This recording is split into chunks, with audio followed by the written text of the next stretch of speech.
नमस्कार मंडळी, स्वागत आहे तुमचं आपल्या नवीन ब्लॉगमध्ये. चला, आता मी सकाळी उठले होते. त्यानंतर स्वतःचं आवरल्यानंतर लगेच नाश्त्यामध्ये पोहे बनवले. पोहे बनवताना सांबार पाहिला तर खूप खराब झालेला होता. आधी सांबार वगैरे सगळं स्वच्छ करून घेतल्यानंतर पोहे करून घेतले.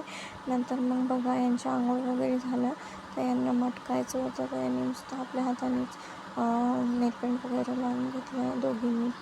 दोघी पण खूप मोठ्या आहेत आणि स्वतःच करतात, आपल्याला वगैरे त्रास देत नाही. आणि बघा, इथे मग माझी पण तयारी झाली, अहोंची पण झाली. तर आम्ही गावाजवळच्या छोट्याशा मंदिरामध्ये गेलो होतो. मंदिरामध्ये गेलो तर एवढी छान थंडी हवा चालू होती, एवढं रमूक वातावरण होतं. तिथे गेल्यानंतर हनुमानजीचं मंदिर होतं. आम्ही गेल्यानंतर तिथे लॉकडाऊन होतं, पण अहोंनी बाहेरूनच पूजा करून घेतली सगळी. त्यानंतर आम्ही दर्शन वगैरे घेतलं.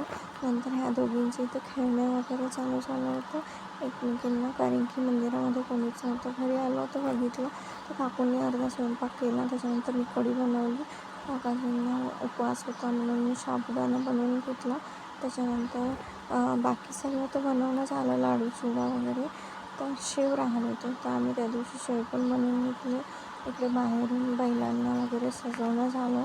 त्याच्यानंतर बैलांना पोळ्यामध्ये जायचा वेळ झाला होता, तर त्यासाठी सगळं सजवणं वगैरे झालं. तर शूट वगैरे केलं थोडंसं. त्यानंतर पोळा फुटल्यानंतर बैल वगैरे घरी आले आणि मी माझ्या हाताने पूजा वगैरे करून घेतली. त्यानंतर सगळ्यांचा आशीर्वाद वगैरे घेतला आणि बैलांना नैवेद्य वगैरे दिली. आजचा पोळ्याचा दिवस हा इथेच समाप्त झाला. तर तुम्हाला माझे व्हिडिओ आवडले असेल तर लाईक, शेअर, सबस्क्राईब करा. आणि तुम्हाला माझ्या व्हिडिओमध्ये काय चेंजेस करायला आवडेल ते देखील नक्की कमेंट करून सांगा. आणि तुम्ही कुठून माझे व्हिडिओ बघता ते नक्की सांगा मला. आणि तुमच्याकडे अशी प्रथा आहे का, म्हणजे कणकेच्या दिव्यावर बैलाचा पाय ठेवून सुरुवात करू? चला तर मग बाय.